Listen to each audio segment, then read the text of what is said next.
You know, if I'm talking to quite a few people, they so shocked at what's going on in this country. That's why I want to title this, The Racism and the Hatred in this country. Even stereotyping. Some of my older generation, they telling me that they're amazed that they still seeing racism. And then some of my older generation are not shocked. They're not amazed at what they see. Because like some of them say, it never left. And the hatred, again, seems like we have toward one another in our own race. It's a sad sight to see. But for those who study the word and understand the word, and don't miss this part, live the word, you really shouldn't be shocked at what you're seeing. Because prophecy is fulfilling. It's being fulfilled, excuse me. And when you look at things with the spiritual eye, you see different than what your kin folks is talking about.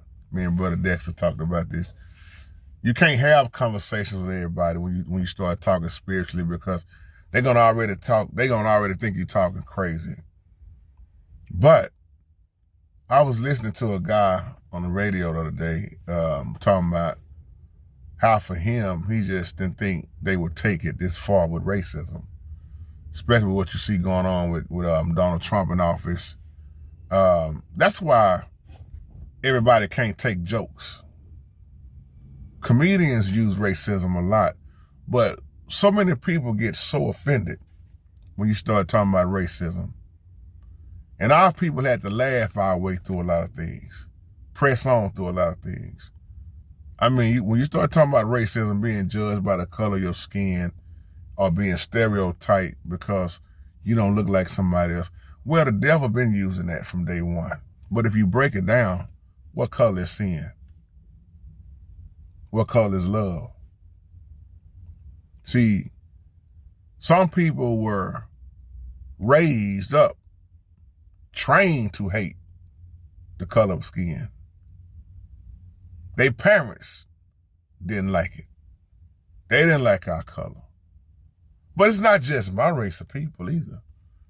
And when I look at, if you want to use the term white people, I know white people that can't stand white people. I know Latinos that can't stand Latinos. I mean, it really don't matter what the race is.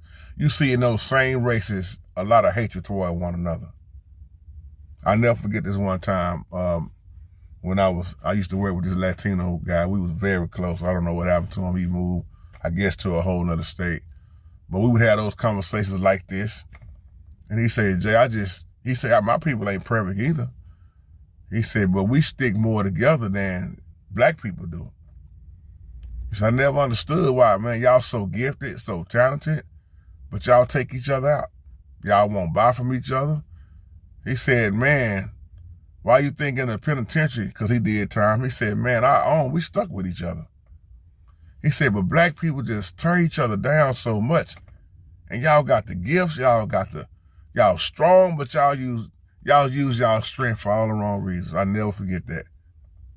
And I thought about that. Even to this day, I think about that, like, what are we doing toward one another? That's why I just talked about another video. All this arguing and debating over the word of who know more than who's right, who's wrong. Wasted energy. But I just wanted to share this with you, man. I never thought racism left. I never thought stereotyping left. Because I've had my share of the police officers that's like that. And no disrespect toward the good police officers. I don't say all police officers are bad. I've had my share with the prejudiced judge. I mean, you name it. Well, he's guilty. They always talk about you innocent before proven guilty, but that's a lie. Man, they'll lock you up quick before they even get facts, what really happened. Look at how many people done did time and it was innocent. And now you trying to pay a man back 30 years out of his life, 20 years out of his life, 17 years out of his life that he missed. I'll leave on that. Shalom.